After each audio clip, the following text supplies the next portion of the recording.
And man, trying to understand himself, has tried to orient his own place in the larger pattern of universal activity. This has perhaps led to a kind of escape mechanism which we do observe also in the pages of history.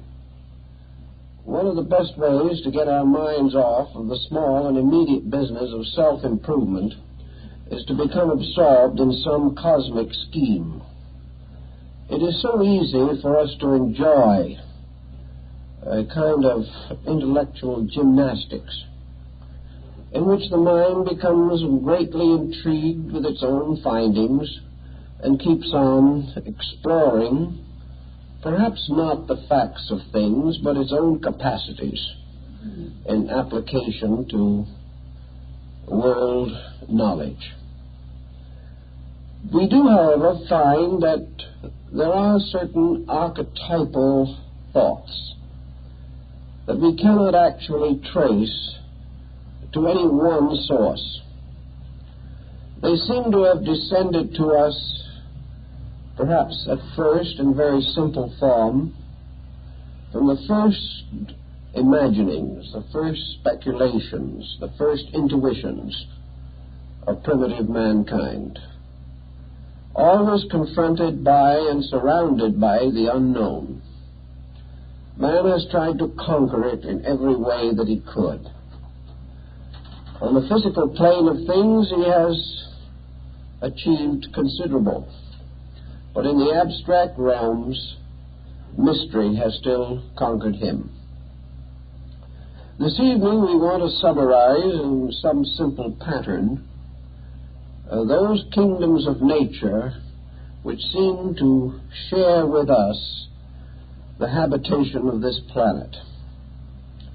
Looking out from the centers of awareness in our own natures, we are aware of a world. We are aware that this world is full of living things, that these living things are by nature and substance magnificent. Some of them are antithetical to ourselves. We have to struggle against them. Primitive man against the great beasts of the world in which he lived. Modern man against microorganisms, weed, and devilgrass. But although some things do not seem very friendly, each of the forms of life that we can study is a wonder world of its own. It is easy to understand why enthusiastic, sensitive human beings have devoted their entire lives to some one small type of growing thing. Huge books have been written about ferns and lichens. Man has never ceased to wonder at the order, the mathematical precision, and yet the wonderful dramatic flair that is present everywhere in nature. He has tried to moralize upon natural things, and we have had ages of fables, like Aesop's and Fontaine's, where man invested other creatures with human attributes, not only to understand those creatures, but perhaps through their native habits to understand himself a little better, as he recognized these same habits in his own life. But however we wish to approach this particular phase of the subject, we do acknowledge that this world, this earth, this little bit of land we call our own, is truly a garden of wonders, and that here we see truly an infinite unfoldment of infinite life. Even today, on the level of our hyper-intellectualism, however, we have overlooked one point, which it seems to me is valid and has been recognized long before our own time. This point is that what we see is limited by our own sensory perceptions. We are looking out at nature, but we are not seeing all of it. This we have to generally acknowledge. We are not only limited as to how much we can see of certain things, but we are limited by the total band of our sensory perceptions. Anything that is outside of our own faculty power to discern simply does not exist.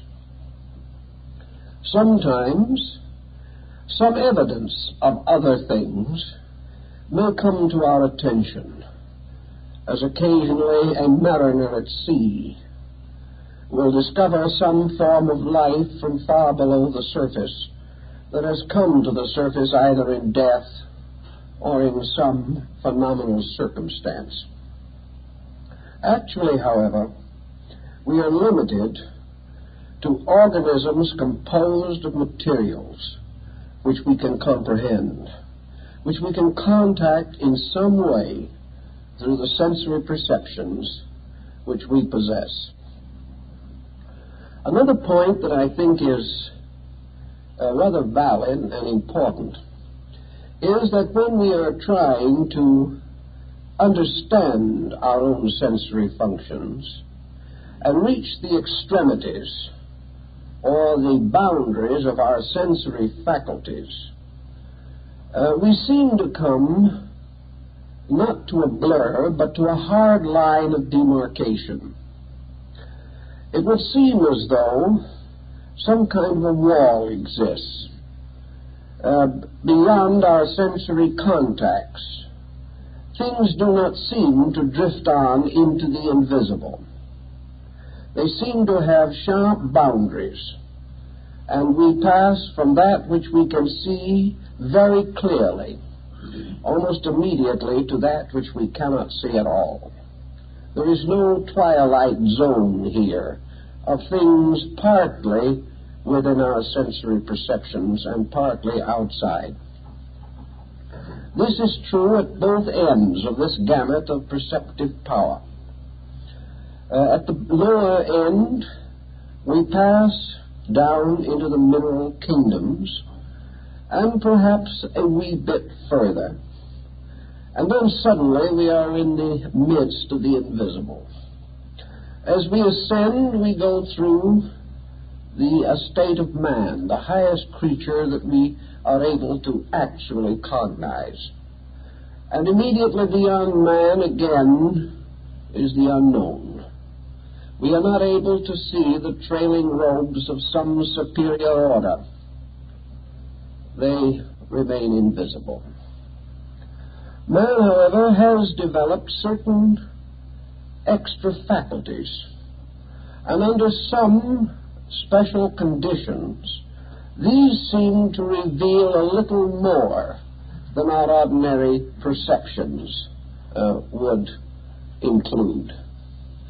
But what these extrasensory perceptions seem to mostly do is to reveal a little more about the things which we already see. Perhaps, for example, we can observe the magnetic fields of bodies. We have already seen the bodies. We see just a little more of the energies which maintain them, energies which we have long assumed to exist, because even from the beginning there were these persons with extrasensory faculties which gave record or reported these things. They were not always believed in their own time, but the tradition lingers, and as we come to a more adequate knowledge in our present day, we are confirming far more of antiquity than we are disproving. But we are in a world in which, for practical purposes, we see about us 4 essential kingdoms, and the Paracelsians and the Greeks, some of the Asiatic peoples, related these kingdoms to the elements and gave us the general arrangement that there are apparent to us in this world 4 ascending orders of organic structural life. The lowest of these, we sometimes question whether it is organic or not. But at least it is visible. It is an integration. It is a compound. And from this compound, we can gain certain insight because we can see it. We can touch it. We can know it by such faculties as we possess. Therefore, the lowest of our kingdoms is the mineral. And above the mineral is the plant. Above the plant, the animal. And above the animal, man. We make this differentiation not without certain arbitrary consistency. There is certainly a clear distinction between minerals and plants. There are, however, forms of life that seem to act as bridges between these, such as the lichen, where we seem to see growing minerals. And the Paracelsians tell us that all the elements in the earth are growing minerals, but their growth is so slow that we are unable to notice it. But this growth is responsible for the vein-like structures of minerals in the earth. Between the plant and the animal, there is also a fairly clear line of obvious demarcation. The animal has additional faculties, powers, sensitivities, which we are not able to see in plants. Yet again, there are plants that seem to be developing nervous systems and organisms. We know, for instance, the Flycatcher Plant, which not only moves, but lives upon animal or insect food. We also realize that there are other forms of plants, like the sensitive plant, capable of motion. Many different links seem to bind these worlds together also, but the realms themselves are comparatively clearly marked. Then between animal and man, there seems to be a greater kinship and still a clear line of demarcation. Some would like to assume that man is but a highly cultivated anthropoid. If they so wish to assume, I guess there's nothing we can do about it.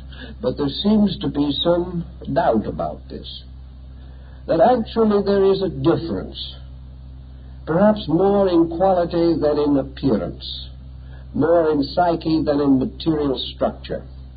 But certainly there is a clear distinction between animal and man. And in the animal world in general, we group together other orders of life, as insects and birds and fishes. We group them together, considering most of them as in some way related to the animal kingdom. Then we place over this kingdom man. We might want to say that he is part of the animal world because he is a mammal. We might want to say that he is merely a beast on his hind legs, and some certainly seem to support this point of view. But all in all, man seems to be a creature peculiarly possessed or obsessed by a kind of mental force, a mental principle.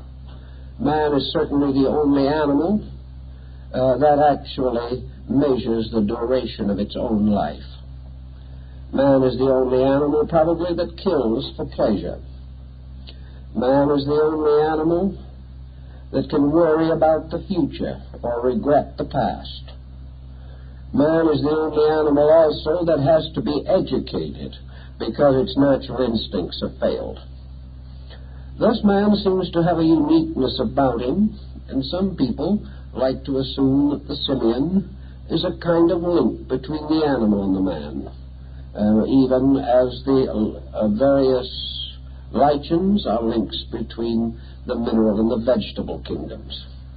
So we finally come to this point where man seems to stand upon the apex of this way of life. We don't see anything beyond man, And even if we think we're going to have a visitor from Mars, he turns out to look very much like us. So that with the exception of certain possible overtones, we see very little beyond the human state.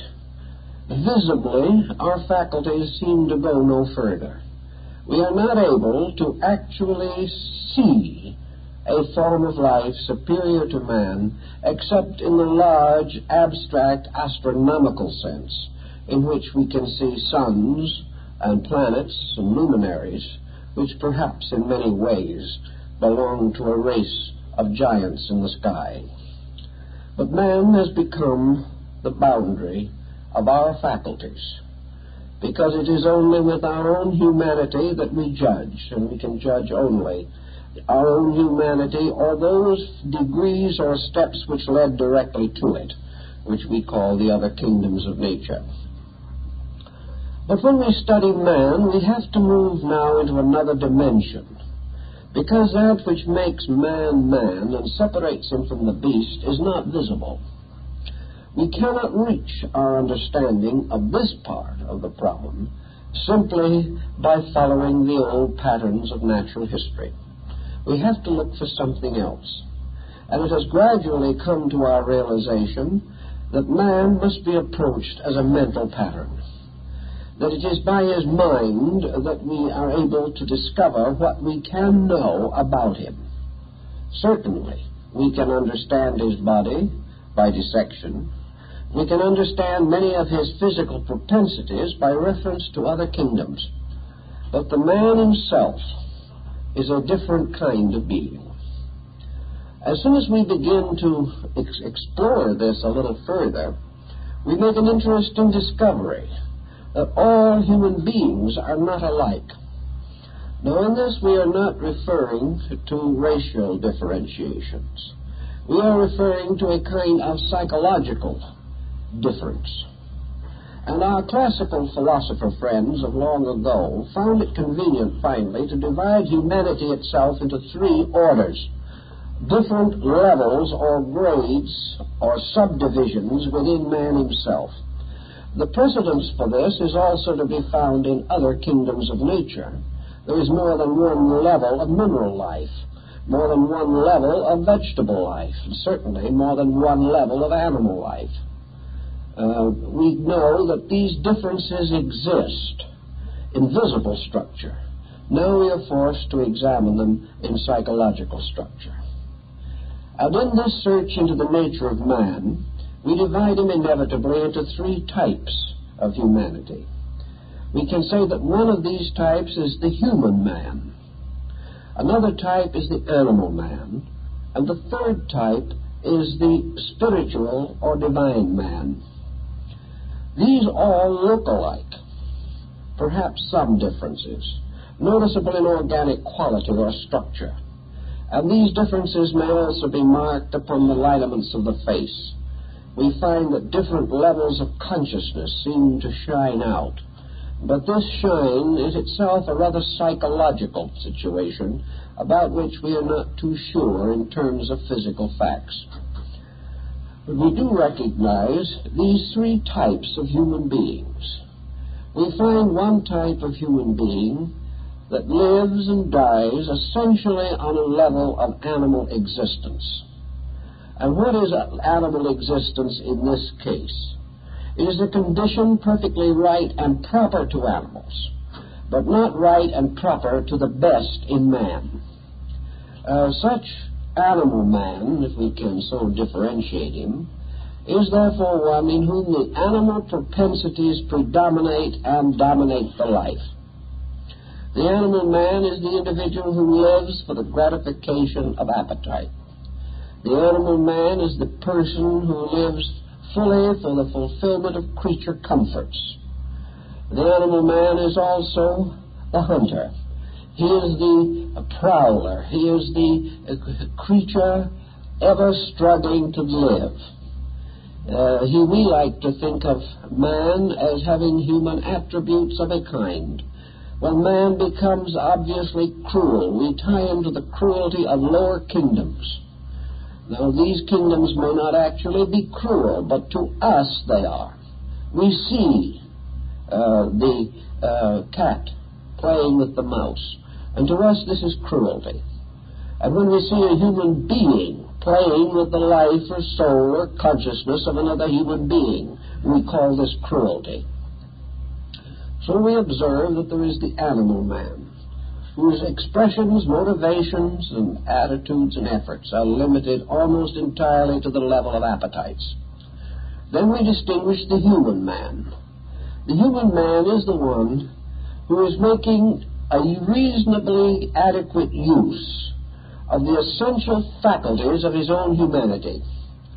In other words, the animal man is the man of appetite, the human man is the man of thoughtfulness. Thoughtfulness does not necessarily mean great scholarliness. Thoughtfulness is simply the use of the mind for the normal purpose of regulating the life into a constructive pattern. The human man uses his thoughts to ensure the protection of his loved ones, the securities of his own values.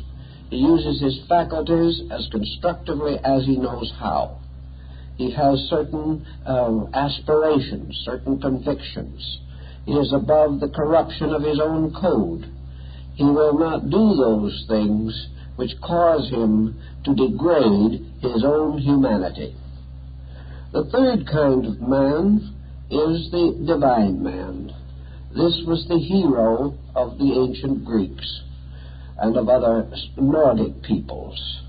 The divine man represents the highest aspiration of human endeavor, as this is exemplified in the conduct of human beings.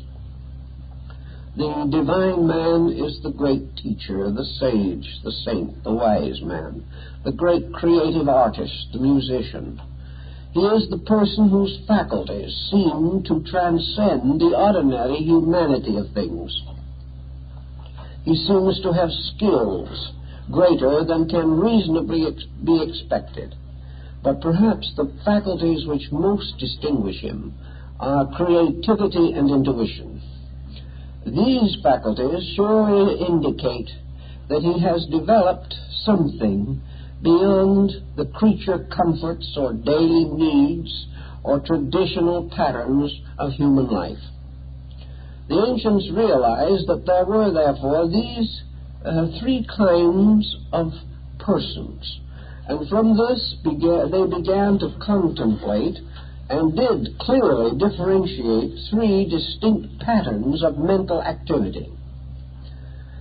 These patterns of mental activity ascended until finally they reached their highest expression in what we might term the God-man, or the God-man concept. Probably we haven't seen very many God-men walk upon the earth, although we are told that they did in days long gone by. But we do sense that genius, that specialization, that the infinite wisdom and compassion and insight of man can be hypothetically assumed to reach a final state of excellence, in which all that is possible for man to accomplish in his humanity is accomplished by him. We then say, what lies beyond this? We have carried man to the highest point we know. We have already discovered that the thing that makes him man is no longer visible. So we begin to wonder what might lie beyond him. Are there other orders of life that can truly be said to have existence? Are there more kingdoms? And in mysticism and in the sacred scriptures of most peoples, the implications of other kingdoms are rather clearly noted. We hear, for example, of angelic beings, invisible, but evidently assumed to exist somewhere in the mysterious depths of intangible space. Then we proceed to the archangelic hosts, a still higher, more exalted order of life, referred to by St. Paul. We then can go on to other orders, still more exalted, thrones, dominions, principalities, seraphim, all types of mysterious names for something that transcends our sensory perception.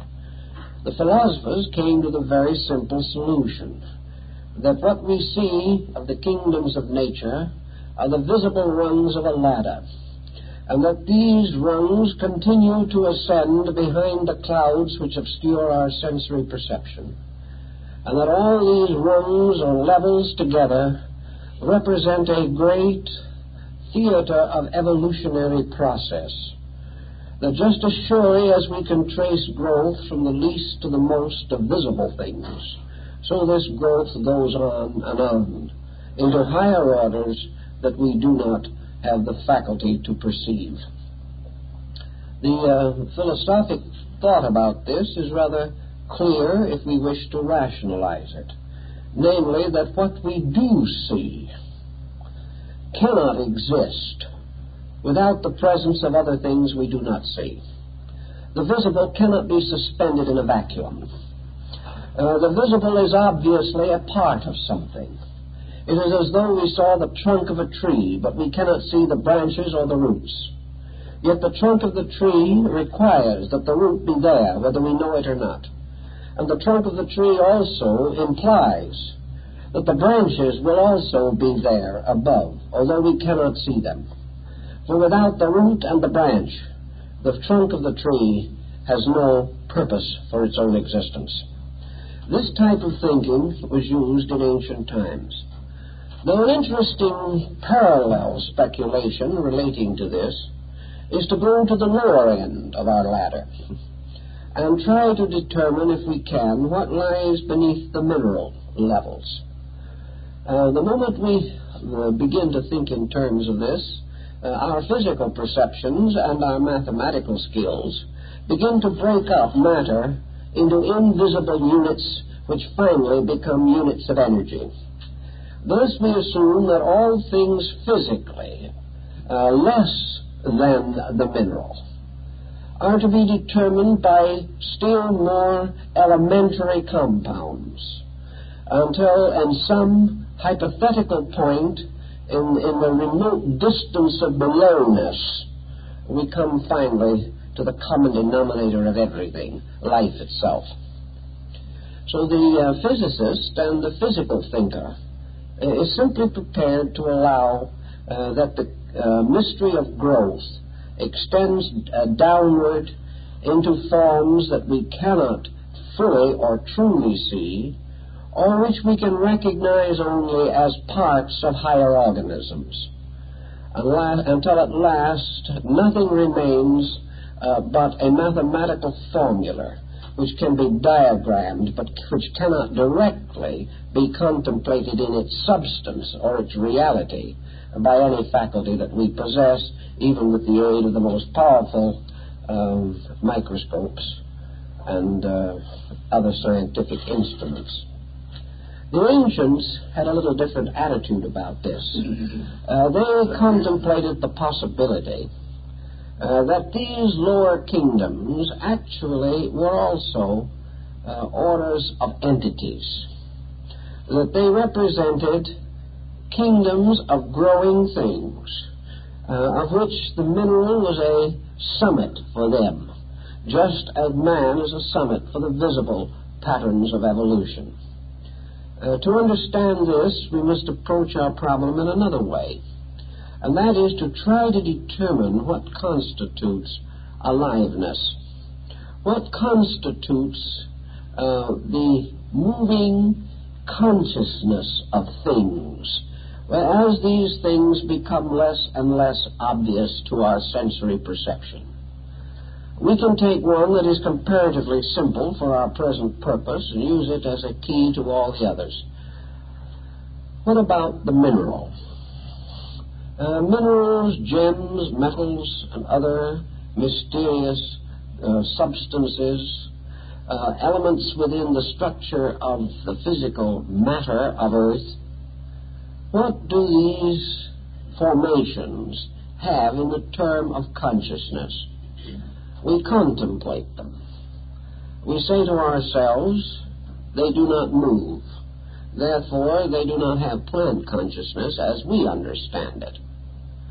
We are not yet ready entirely to accept the Paracelsian theory that they grow, but we must come to this perhaps. Certainly, they share with the plant kingdom a magnificent coloration. There are all kinds of wonderful colors hidden in the earth. They also have some kind of participation in the great geometry of existence. For many of them, particularly crystals, in their fission show regular mathematical progressions of forms. These same minerals do not have voice. They do not have digestive systems. They do not have any of the general faculties that we know of animals. We sense no emotion and no passion in them. So we go on and we say also they are lacking the human faculties. We have no proof that minerals can think. We have no actual proof, however, of very much of anything about minerals, except their forms and their colors, and such organizations of them as we may make in mineralogy for our own satisfaction. Suppose we say to ourselves now, are there other dimensions of consciousness, different from our own? Man, growing up through these kingdoms, has been objectifying certain consciousness faculties. He has gradually built an instrument capable of maintaining human consciousness. Suppose we say to ourselves, where was this consciousness before these bodies were built? Did consciousness, as the material scientist would like to suggest, simply result from growth? And if consciousness resulted from growth, what directed growth? We must either assume that there is some law or pattern superior to growth, or else growth itself becomes pretty much of an impossibility.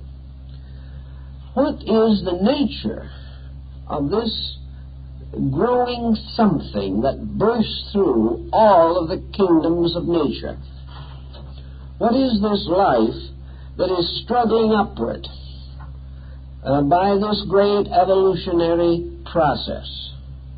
What is this power that is building ever nobler mansions for its soul? This is a good question, but not a popular one at the moment. For even after all this time, these ages of thought and speculation, we have no valid answer that can be accepted by the scientifically trained person. He will not accept reason, no matter how reasonable it may be. But he may have to someday, because there is no other approach to this problem unless man can break through the barriers of faculty limitation which he now possesses. Suppose we would like to say for a moment that consciousness is not only growing upward, but is moving outward or across a line between subjectivity and objectivity. That consciousness itself, in the process of moving into embodiment, moves from a certain place to a certain place, and that in this motion, consciousness itself passes through changes or modifications. The philosophers of old liked to assume that there was an archetypal consciousness that made up as a unit, as a total pattern of itself, the so-called seven kingdoms of nature. This archetypal consciousness was one being, moving into embodiment through seven levels or steps. And that what we call evolution is the evolution of the essential consciousness of the earth itself through the various stages and levels of which both the mineral and the man are manifestations. If this consciousness per se has an existence apart from body, this of course is the great moot question. If this consciousness has an existence apart from body, Then by some circumstance, purpose, will, or law, it moves into embodiment, taking upon itself a body as though by a quickening, coming into manifestation gradually through the unfoldment of its own faculties and powers, each of which, as it unfolds, provides itself with an instrument suitable for that unfoldment. Under such conditions, the mineral is the mineral state of that consciousness. The plant is the plant state of that consciousness. The animal state. Man, the human state. And beyond this, the other states of that consciousness are simply beyond the grasp of humanity, but must certainly also exist. That there must be conditions superior to man seems to have been generally conceded. One of the evidences being that man can slowly, surely, and by a long and painful process become superior to himself. Therefore, there must be a superior condition into which he can move. The next situation that becomes perhaps a little interesting to us is to try to understand the kingdoms of nature in reference to the planet itself. Most of the Oriental peoples and many of the classical philosophers took it for granted that the planet Earth was alive. They were not inclined to agree with the medieval theologians that it was merely a footstool shoved under man to prevent him from falling indefinitely. It seemed rather to them that the planet was a being, a living thing. And because it was alive, even though, as we suggested before, it might be considered an embryo, still not fully born, but because it is alive, it is able to support life. And because it is alive, it is also capable of unfolding the conditions of life itself. So the ancients had the tendency to assume that the planet was a living organism, and that this organism consisted of a series of energy fields, or invisible parts of itself, plus a visible part. The invisible parts were called planes, and these planes represented nothing more nor less than the magnetic field of the planet itself. And the ancient Tibetan mystics assumed that the planet was to be defined as 7 within and 7 without. The crust of the planet, its surface, therefore was the lowest of 7 rings that descended to the archezoic core of the planet itself. Thus the planet had beneath its surface a kind of solar system. And this solar system became more and more powerful, more and more positive, as it retired from the surface down toward the center, so that the highest vibration of the earth was in its center and the lowest in its circumference. Thus the surface of the earth was the outer body, or the epidermis, of a great living organism. The organs of this being, its various functions, being controlled by a septenary of powers within the earth itself. This septenary being composed of magnetic centers that correspond very closely to the planets in the orbit of their orbits in a solar system. The 7 arches of Enoch in the Bible, which led down, and in the midst thereof was the mysterious altar bearing the golden daughter of Melchizedek. This, perhaps, was an ancient way of indicating the subterranean region. The initiation rites of ancient people were mostly given under the earth in caverns, and these caverns were often arranged like the Saptapana cave in India, where Buddha is said to have initiated his disciples. These subterranean regions, therefore, represented the inner structure or life of the planetary lord. And in the mysterious core of this planetary structure was seated, as in the heart, the final power of the planetary logos. From the surface of the earth outward, there was another manifestation, the radiant auric field, which emanated from the surface of the earth, from the planetary power within. This radiating field had its lowest level where it joined the earth's surface in its most exalted region in the circumference or outer area.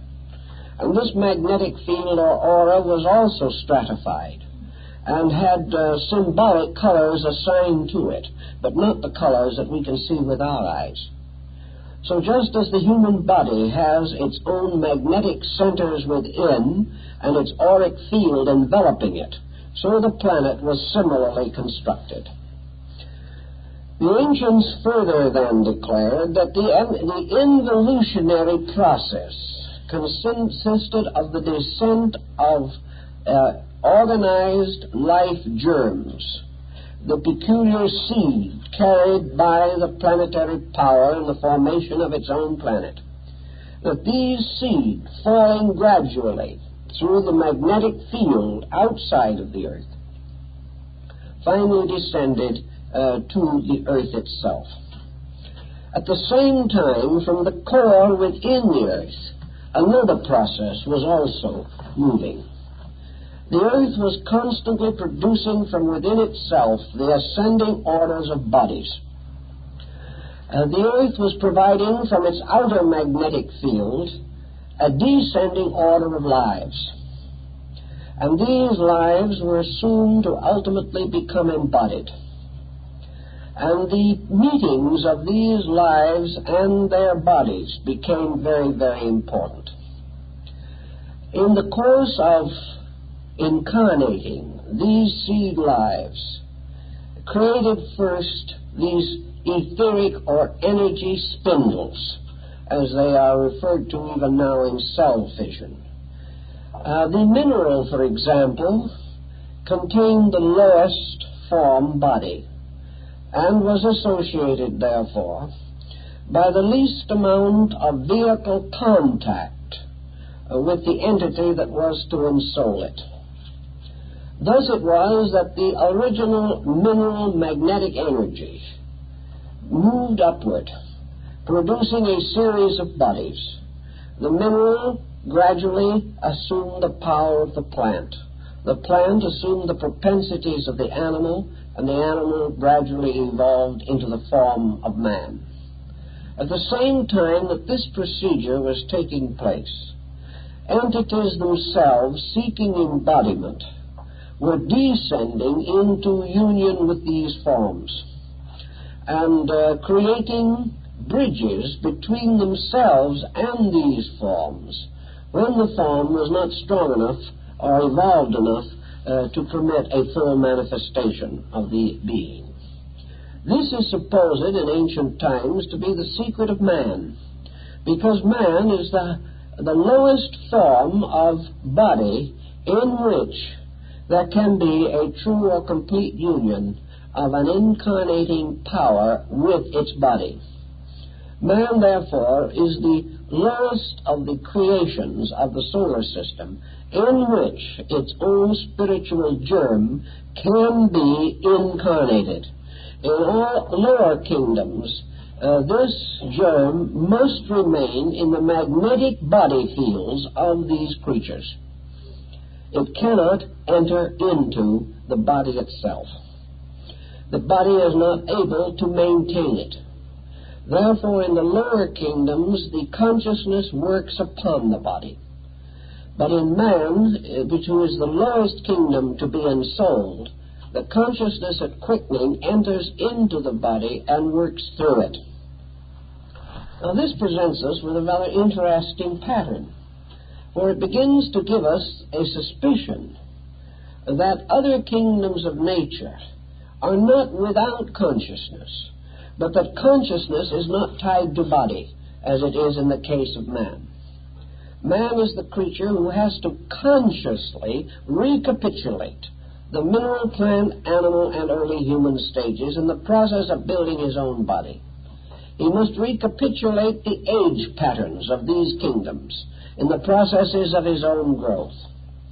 Now, if you will consider for a moment and go back to the Ptolemaic system of the solar system, you will realize that in the old geocentric system, the Sun occupied the fourth orbit, the fourth from above and below of the 7 different orbits of the ancient planetary system.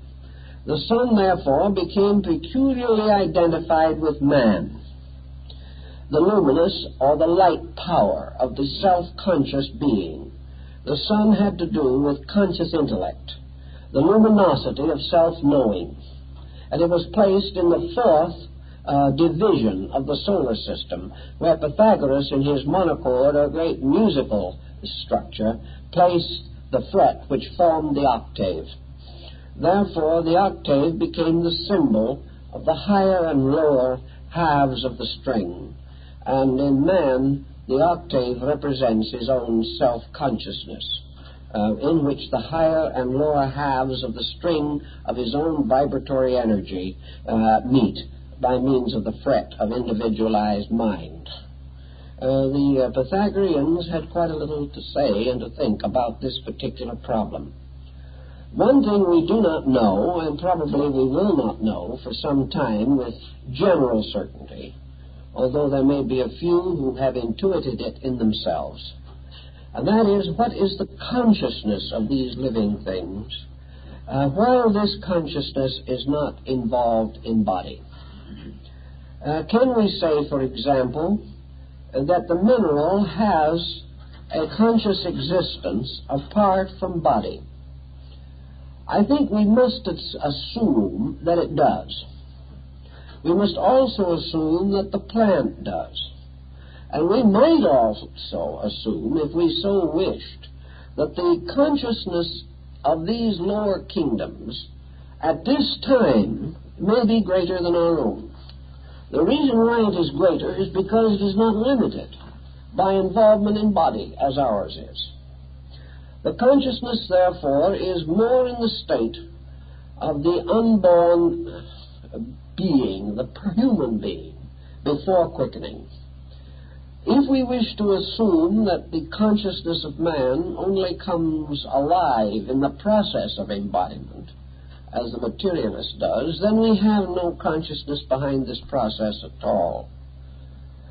But if we wish to assume that man coming into life is a living thing becoming embodied, then we must assume the same of the other kingdoms of nature.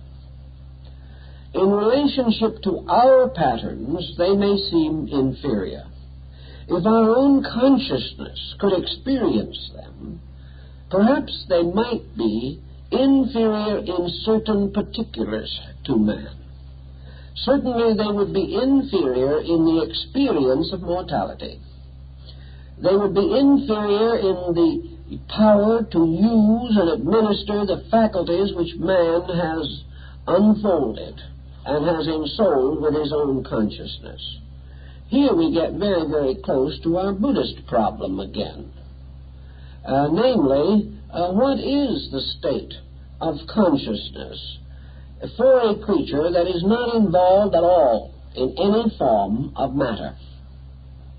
What is the consciousness of the individual who has never assumed any of the limitations of human consciousness? The answer would appear to be that this consciousness would be nirvanic, that it would exist in an entirely different dimension from any that we know. That existing in this dimension, it may be perfect. It may be infinitely enlightened in comparison to ours. That it has to have some need or reason for embodiment should also be contemplated, however. That this consciousness perhaps then follows the parable of the Prodigal Son. For the good son who stayed at home was but slightly rewarded. For him there was no banquet, no feasting, because he was good. He was not rewarded. But the son who went forth as a prodigal and went through the cycle of sorrow and pain, and finally, out of a resolution of his own soul, was determined to return to his father's house and ask forgiveness. For him there was a banquet. And when the good son asked his father why, the father answered very simply, because the prodigal son, was lost and is found again, died and was born again. So apparently the involvement of consciousness in form is part of a great universal pattern of necessity. It is the great Greek spindle of necessity around which all things move. And in this concept, therefore, the consciousness which has not entered into form involvement must be deficient in something. But at the same time, it may also possess other things. If it is deficient in mind, it is also deficient in disobedience. If it has no virtue, it likewise has no vice. If it is not capable of pleasure, it can know no pain. And therefore we observe the various kingdoms of nature growing up according to a strange and absolute integrity which is missing in man.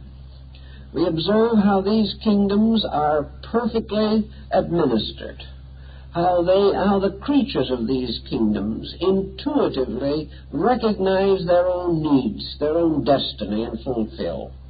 We have no way of knowing how the plant, from a standpoint of consciousness, functions. But as Leonardo da Vinci pointed out, the way in which branches come off of the stalk of a plant, the various patterns of its leaves and flowers, indicate an absolute geometry beyond almost anything we can imagine. And all the great canons of art and beauty which man has evolved have arisen from his intuitive receptivity to natural processes. So we cannot say that the plant, which fulfills its destiny with infinite certainty, can be unconscious. We do know that it may possess a small measure of objective consciousness, that the objective reaction is beginning, and that the real abiding inner consciousness of the plant is moving toward involvement or embodiment, and is sensitively and intuitively and magnetically connected with the body of the plant, so that it may administer it and govern it and take care of it. Now there is a theory or belief about these things that the consciousness of the various groups of the lower kingdoms has not been individualized. In other words, that one of the reasons for the peculiar uniformity which we observe in nature, a uniformity which, however, has a delightful expression in diversity, that this uniformity, this infallible relationship between its consciousness and its form, is simply due to the fact that the power of consciousness behind it is not individualized. The Paracelsians and other medieval Christian mystics believed in the group spirit theory. They held that individualization only takes place when a certain degree of an unfoldment has been achieved, and that man is also the lowest species in which individualization of consciousness has been attained. Thus, these other forms of life are under the control and direction of collective intelligences. Some of these group spirits and similar things undoubtedly were associated with the old concept of the elementals, or nature spirits. For nature spirits were believed in the old legendary and lore to be industriously engaged in various natural occupations. If you read the ancient legends of the Nibelungen, the little dwarfs that lived in the earth, or if you have read the rather gentle and gracious story of Undine, you realize something of the old legendary. namely that the elementals were concerned largely with the directing, controlling, and administering of the destinies of non-individualized life. That these elementals, for instance, the gnomes and the earth, had in some mysterious way control over the growth of minerals. And in the Key of Solomon and other magical and Kabbalistic writings, those who sought for lost treasures in the ground must first win the confidence and respect of the gnomes. For the gnomes can hide these treasures, just as the leprechaun in Irish folklore, if he is properly controlled by man, can lead him to the mysterious pot of gold at the end of the rainbow. But these nature spirits were recognized as being in some way necessary.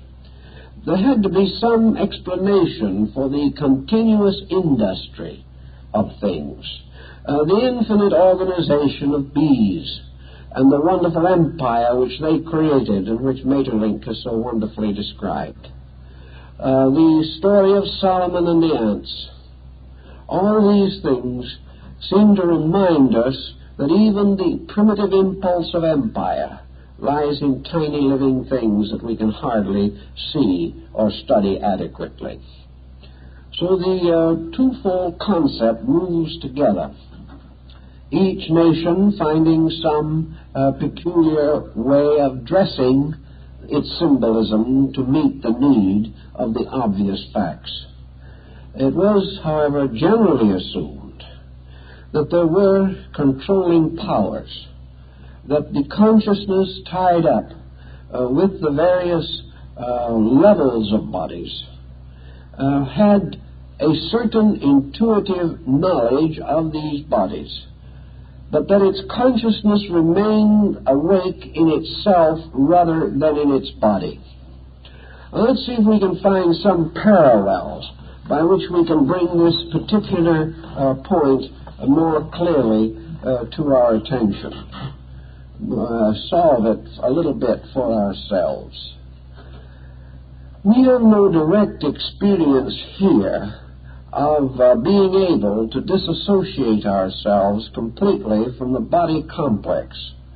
We may be able to do it in sleep to some degree, and by reversing the process, perhaps we can get an idea of what the ancient really understood.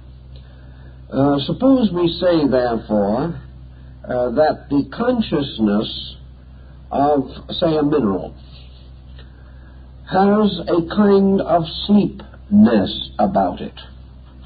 That this consciousness may have a full awareness in its own region, but that it has a dream relationship with this instrument which it is building.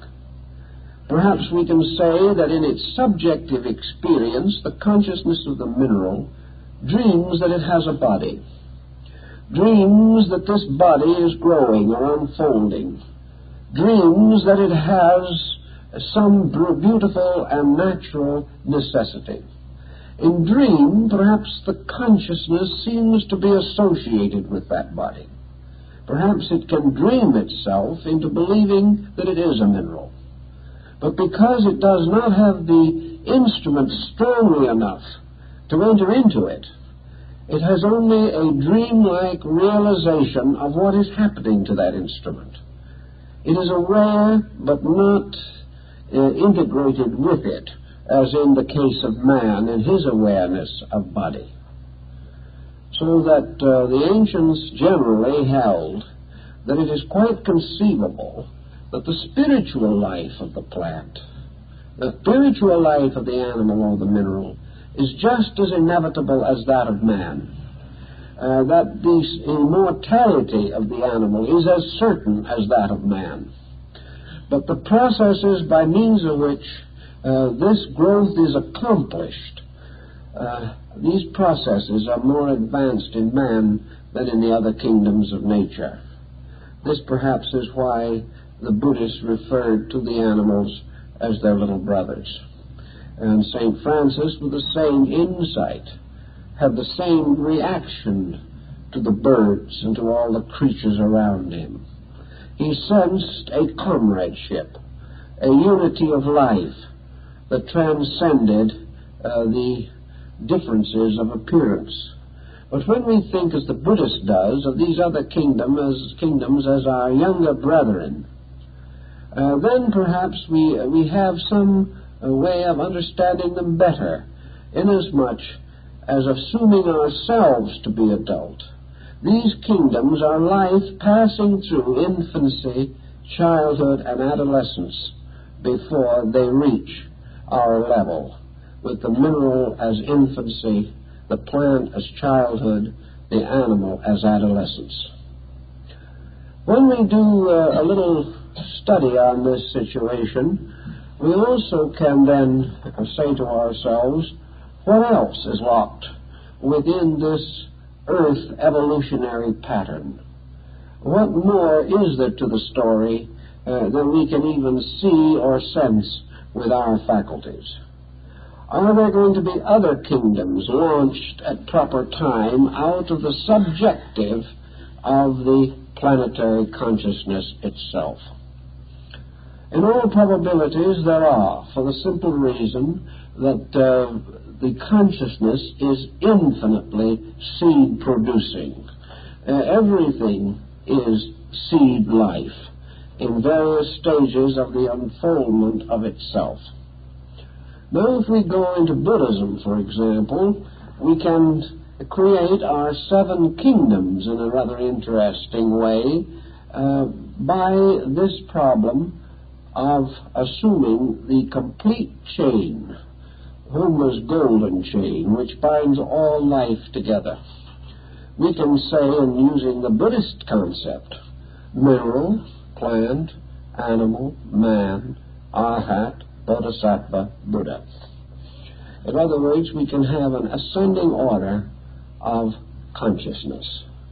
That this ascending order of consciousness may or may not be all visible.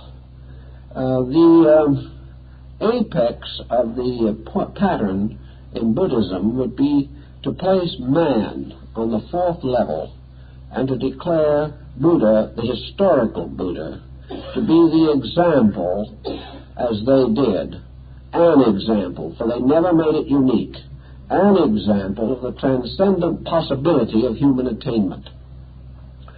This would also then pass the pattern on to the next level of things.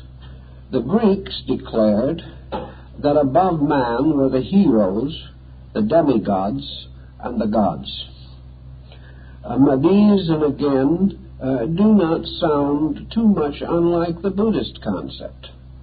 In Northern Buddhism, where the Bodhisattva doctrine was introduced, we would have almost the same idea, because we would have the arhats playing the role of the heroes, and that is exactly what they were in Indian thinking in the old time.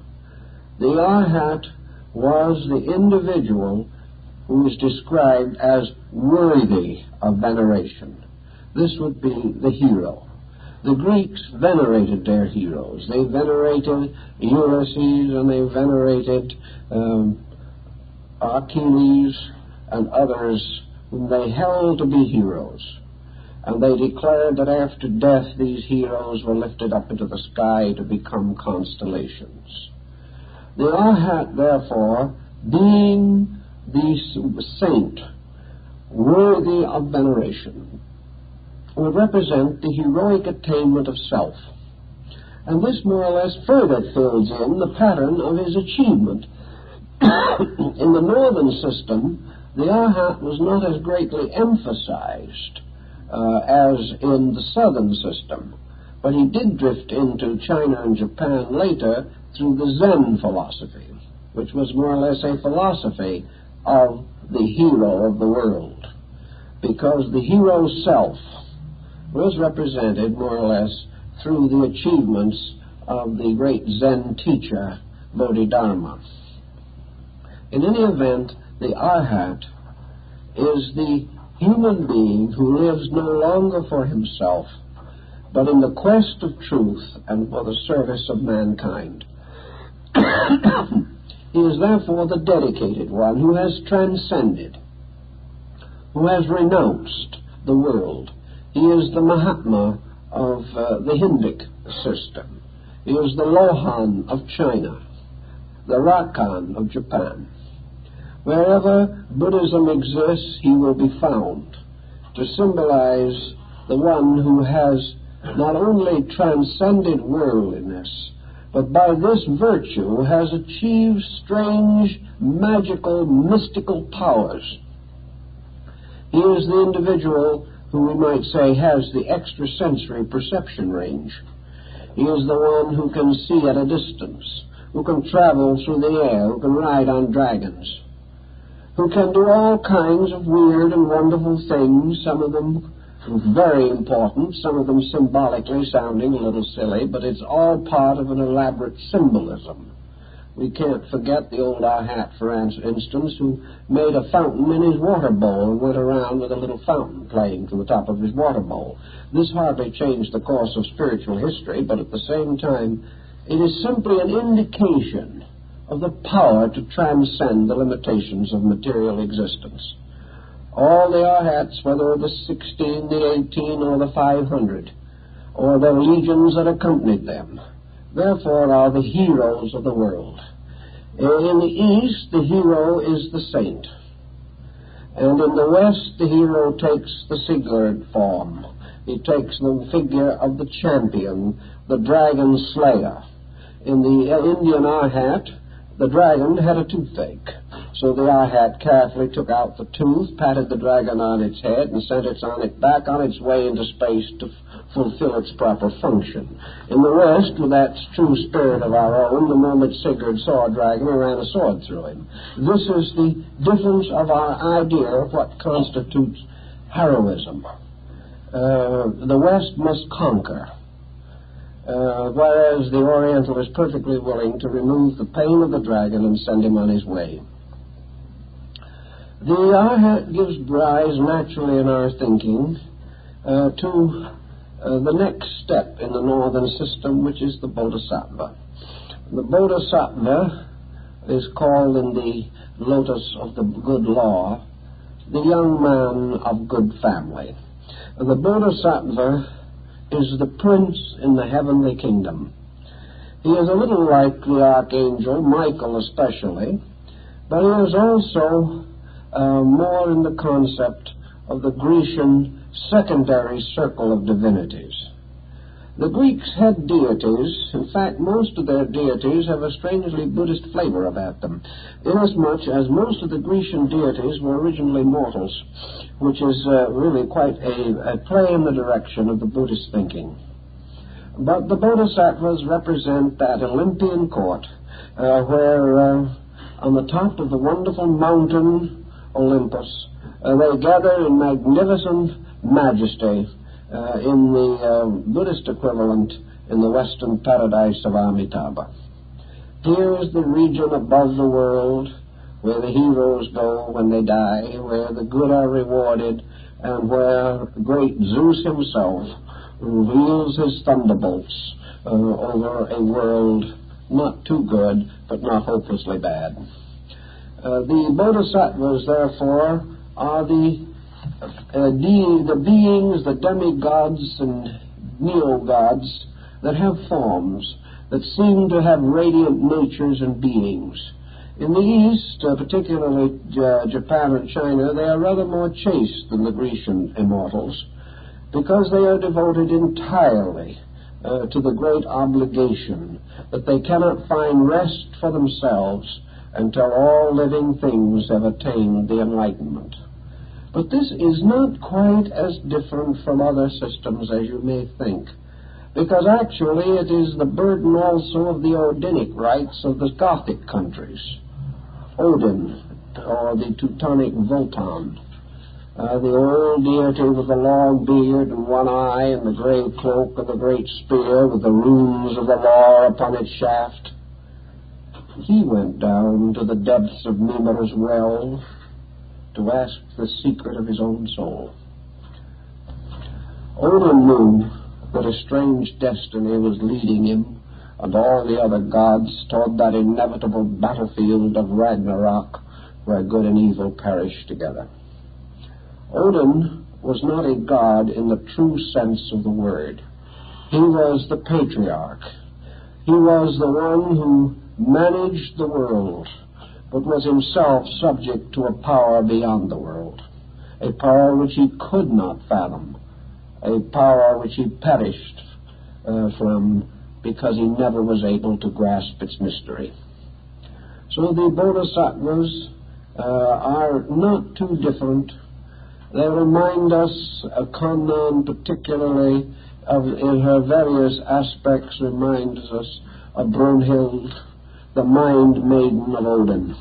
All these legends twine together, but out of them comes the concept of another order of beings above the Arhats, the luminous beings in their Sambhoga bodies. These beings that are never really here, but like the archangels, may even be listed among the saints. They are not regarded as imaginary, although we have never been able to find historical foundation for them. Well, they could be an order of life beyond anything we know. Those beings that Socrates said lived along the shores of the air.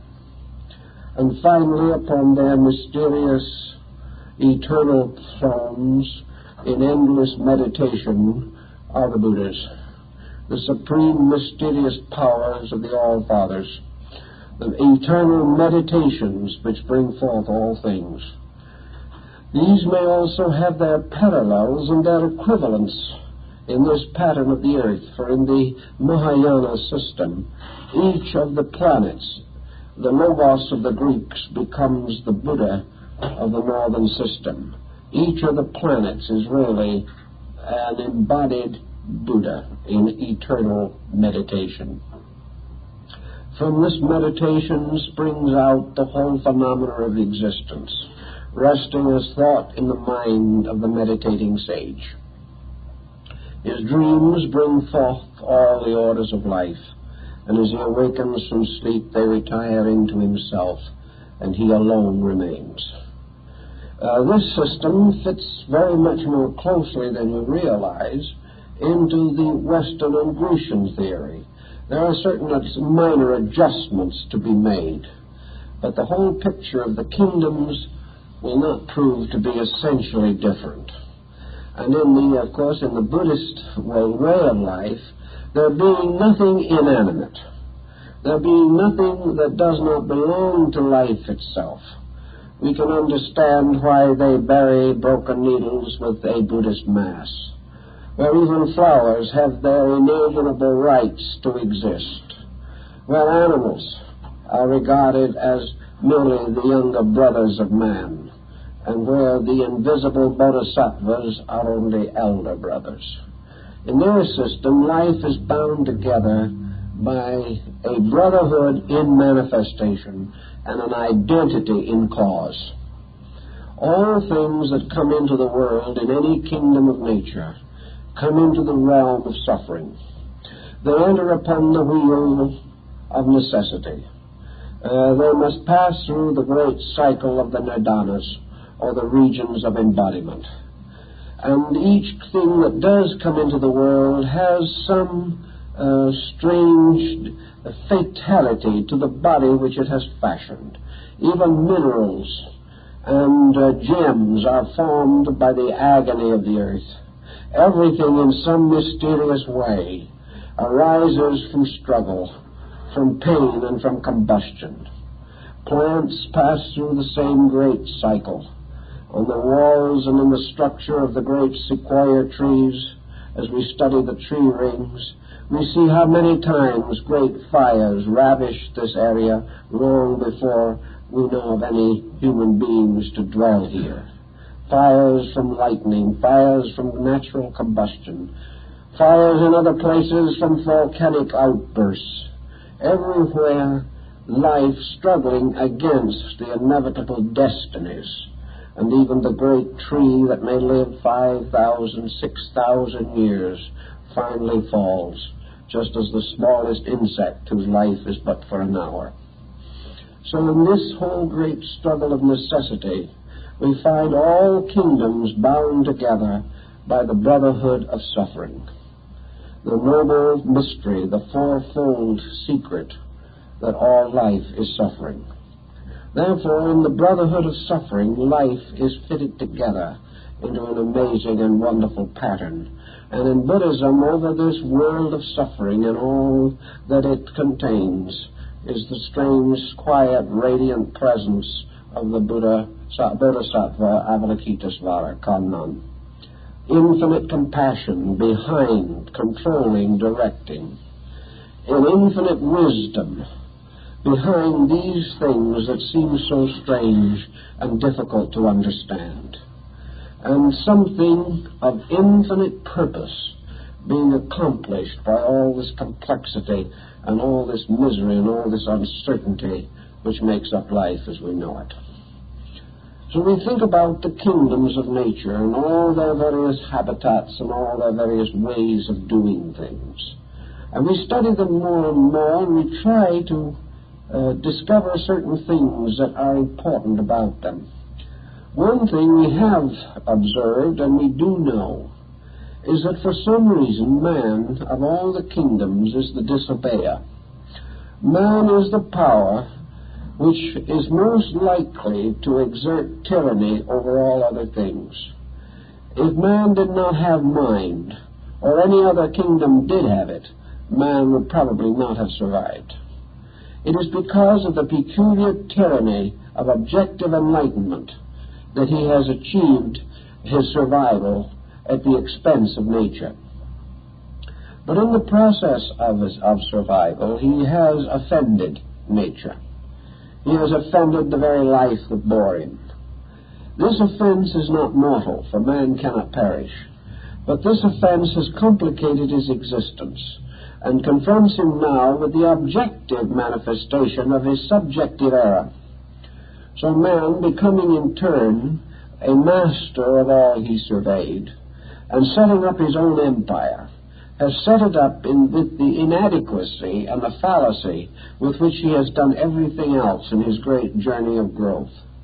So as we look back down through the kingdoms of nature, we observe that the whole form of life begins with a strange but infinite faith, that life begins as a total acceptance, and gradually, step by step, it evolves into a rebellion.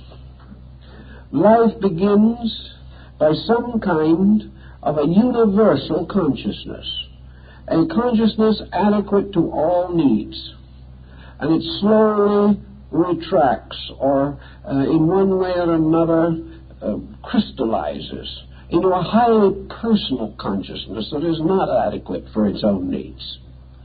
That therefore this whole great pageantry of man, who may have been on this earth, they feel now, for at least 10 or 15 millions of years from fossilized remains recently discovered, that in this whole problem, man has been becoming more and more like man. But in order to do it, he has become less and less like God.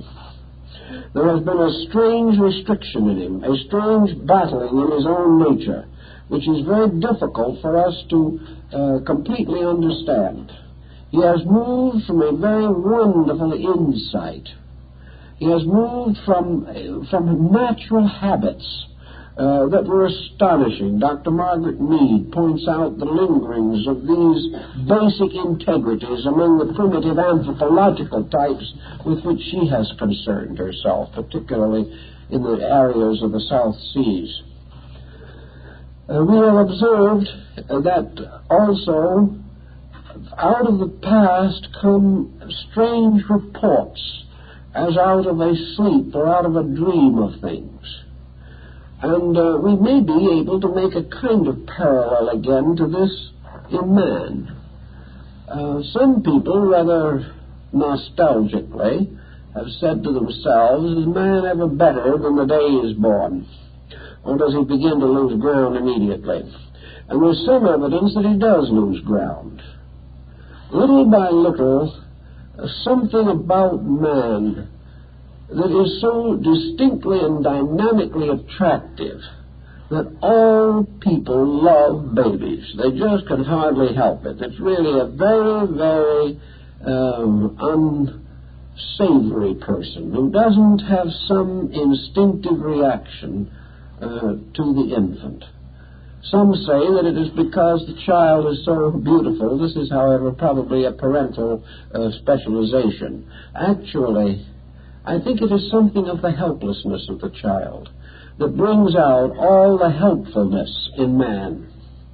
Perhaps it is also the fact that as the child first begins to live, if it has any opportunity at all to be itself, if it is not psychologically mutilated even in infancy, if the child has a fair chance, I think most mothers will agree that there's something very beautiful in the growth of a child. That it is something that is almost sacred. That watching the character of the child slowly form is one of the most magnificent, inspiring circumstances of life. It is only after this child begins to be over-influenced by conditions around it, and perhaps falls prey to worldliness, that it begins to lose some of this wonderful, sensitive naturalness. Children do not live just in this world. They live in a wonderful world of imagination, and they also live in a world of wonder. To them, this material world is full of dramatic possibilities. It is full of beauty. It is full of something that lures the child to run out into the forest or run out into the garden and just simply exist as a wonderful living thing.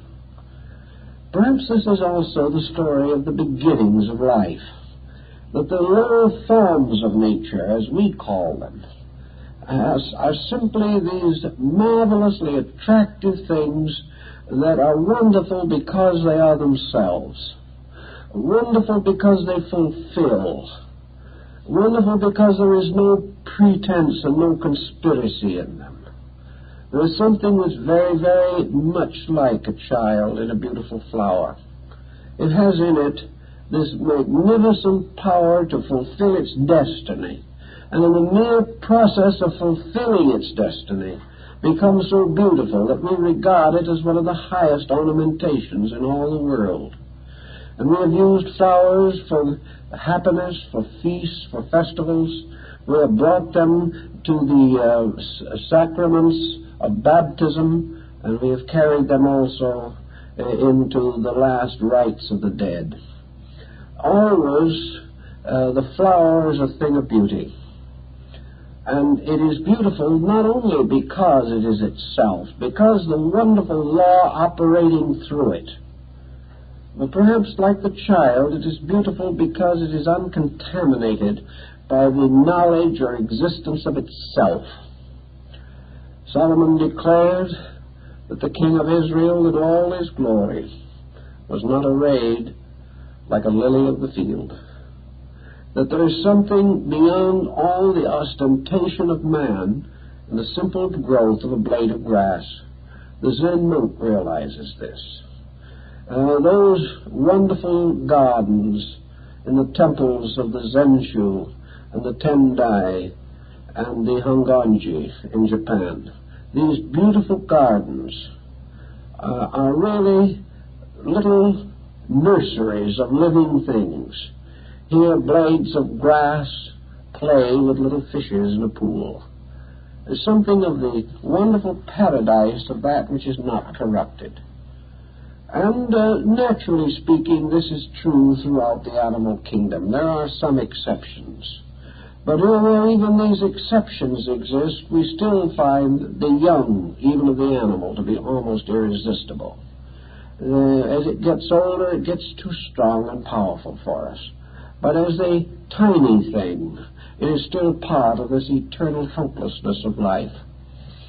So out of all of this and a long pattern of things, we seem to see the world sort of growing sad and tired as mind grows up in man. we see something that is very beautiful lost. And as we watch the development of nuclear fission, we wonder if this universe might have been happier if evolution had ended with a daisy. I'm not so certain that such would not have been the case. But obviously that was not the purpose. We had to go on. We had to go on to outgrow innocence and come to virtue, but there is a very long, difficult path along the way. Sometime we must go on beyond this, and little by little regain as great objective power this tremendous subjective power of simplicity, of lack of ostentation, lack of artificiality. The mind that slowly woke up in this world must, in a sense, go to sleep again in truth. But as it does so, according to both Eastern and Western thinkers, the childish gradually evolves into the childlike. That which accepted because it did not know finally becomes that which makes the supreme acceptance because it does know. So evolution was well represented perhaps by the Egyptians as a serpent with a tail in its mouth. It is a thing that ends where its beginning was. And yet in this great cycle of growth, something has been added. And this something seems to be the voluntary decision to accept truth. The plant, the animal, the mineral, even man at his present state, is really unable to make this tremendous voluntary dedication. Man has been given a power to choose, and it is this choice, apparently, that must lead him on to the next level of his own growth in space. The door that leads beyond humanity to one of the other orders of life seems to be guarded, and only those that make the great choice of integrity can go beyond man. These other kingdoms grew because of the power of protecting life guiding them. Choice is indwelling life, leading man from within its own depths to the next step of his own existence.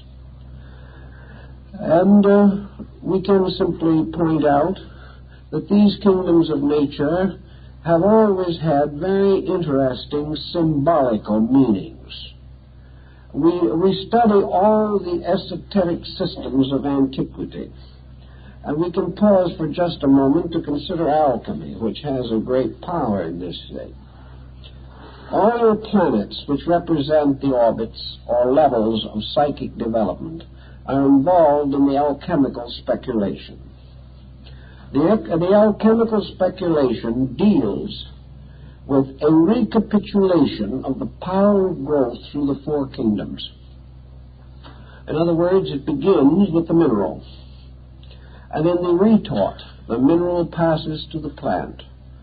The plant becomes an animal. The animal becomes a man.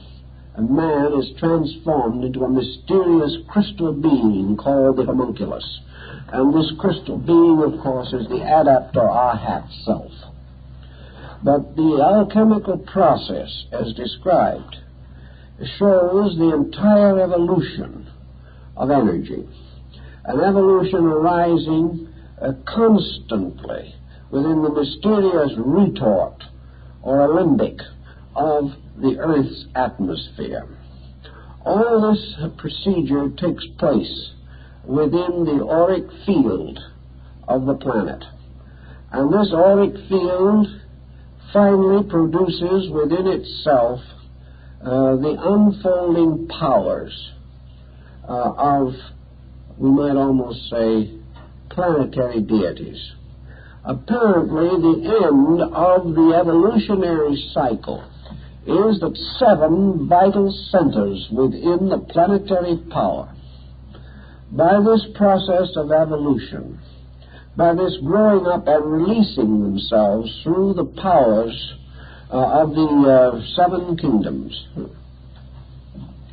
this wave of specialized life ultimately attains identity in consciousness with the planet which formed it or carried it or sustained it through its evolutionary process. When these waves of evolution become identical with planetary centers, then according to the Eastern system, when the time comes and the planet itself goes into rest or sleep between days of manifestation, the planet having achieved this degree of growth as a total being, the 7 powers, 7 rays, 7 suns of the planet, having unfolded themselves and returned to identity with it, the planet then becomes a sun. It becomes a luminous center. For this evolutionary process causes a great store of psychic energy to be added to the core of a planet. When this is accomplished, then the planet becomes a sun.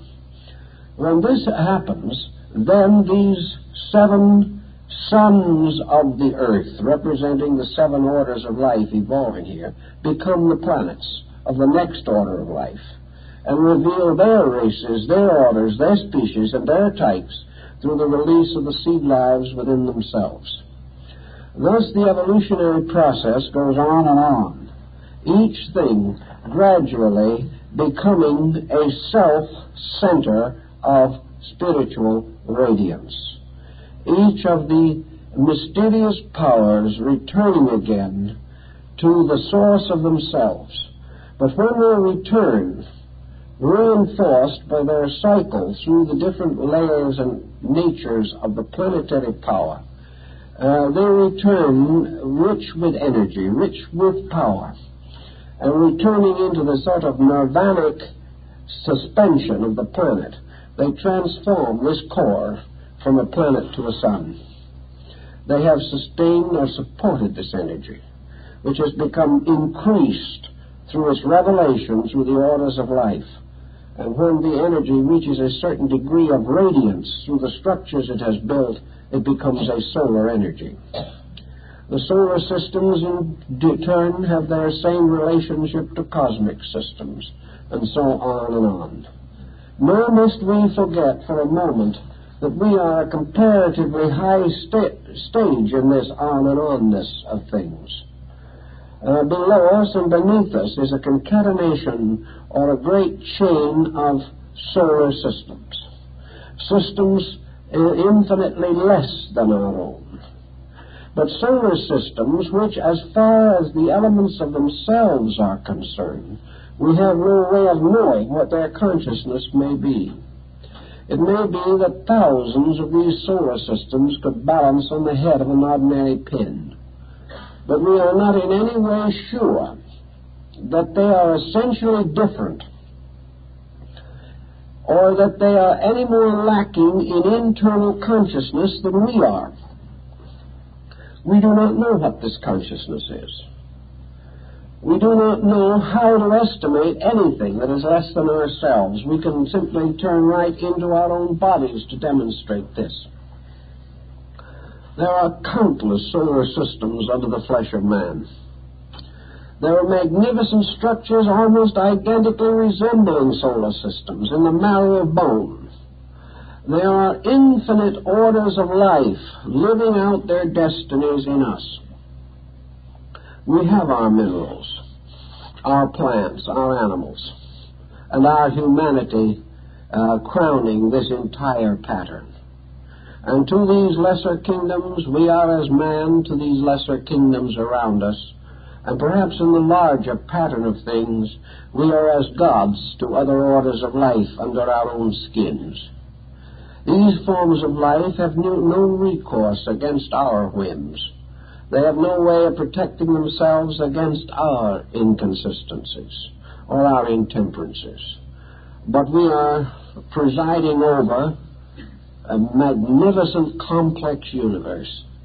Perhaps there are within man more tiny spots of cosmic light than we can see in the Milky Way. Now, what are the consciousness factors of all this? To us, we can't even realize that these things exist as living things. We may examine them in a small cross-section or a smear on a microscope slide, but we have no conception of this. We do not know the hope or the fear or the pain within ourselves of these little lives. We do not know how many minute organisms that we cannot even imagine might be raising their hands clasped in prayer, asking us for mercy. We don't even know. From a standpoint of physical thinking, we probably don't even believe that these little cells have any life. But what do we know? For if they are alive, and they have to be, they are in some way tiny manifestations of total life. And if one of the most minute of these little particles was actually to cease, it is reasonable to suspect that the entire universe would perish. They can change, they can be modified by fission and other things, but if one unit of life died, then all things would die. Nothing dies, everything changes. Everything moves from one arrangement and one pattern to another, passing through different levels of consciousness. But what races, what orders, what incredible hierarchies may be in this minute world behind and below us in our evolution. From what almost inconceivable distances have we traveled? What part of our intuition, our psychic faculty, our internal sense has been mellowed and matured by this journey? If we have come an infinite distance to even reach what we are now, what infinite distance must we still travel? Where is the beginning and the end of this great program of growth? And how can we even contemplate it without the transcendent admiration for the inconceivable magnitude of the wisdom that sustains it? How can we doubt for a moment that this entire pattern is the manifestation of an infinite, inconceivable reality, and that this reality, perhaps, is the sovereign God we have been seeking, a God not an irritable old gentleman, but a God that is manifesting forever through an infinitude of worlds, through things so great and so small that they stagger us. They leave us absolutely incapable of thinking through this pattern of our own life. Yet we are here, and we came from somewhere, and into our very bodies are thrown these cells, these structures, these molecules that have also had an eternal existence dancing in some sunbeam of eternity. We are fashioned out of a gathering of infinite life itself. We are moving with that life. We are gradually striving to understand it. We are also looking for that time when, in perfect insight, we can give ourselves back again to the infinite wisdom of that life. It is all a very interesting and wonderful and dramatic story, and while we may not be able to remember all the parts, and probably there's no reason why we should, still perhaps it will give us just a little more of a fourth-dimensional qualitative look at things, which can be important, can be useful in our daily living. Well, I guess that's all for tonight, folks.